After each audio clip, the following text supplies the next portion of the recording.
Hindi maayos sa pagtubo ng mga pananim na mais, problema ng ilang magsasaka sa Mangaldan, Pangasinan. Narito ang report.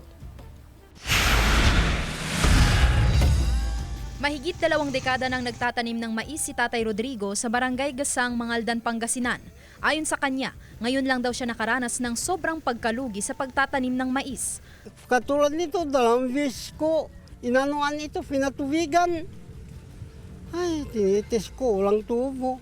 Ayun, hirap talaga pananim. Nitong Agosto nakapagtanim ng mais si Tatay Rodrigo.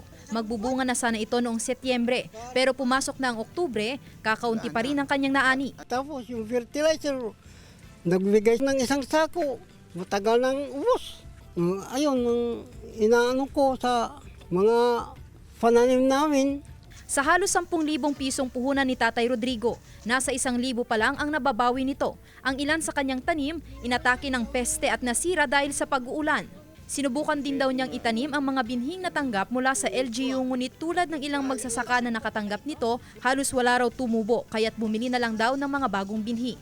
Ayon sa Mangaldan Agriculture Office, maaaring nagkaroon ng problema sa pag-manage ng mga ibinigay na binhi dahil 99.8% naman daw ang germination percentage ng mga ito. Kasi yung farmer storage, dapat pag nakuha mo yung buto, ilagay mo sa maayos na lalagyan, yung hindi nababasa, hindi naiinitan, para hindi maapektuhan yung kanyang germination. Nabanggit din na ang nararanasang tuloy-tuloy na pagulan ang naging sanhi sa pagkasira ng ilang mga pananim.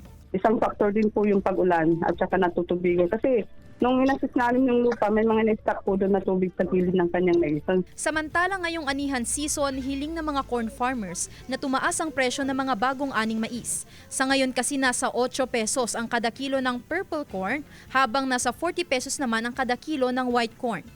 Kasama si Daryl Peralta, Sandy Salvacio, One North Central Luzon.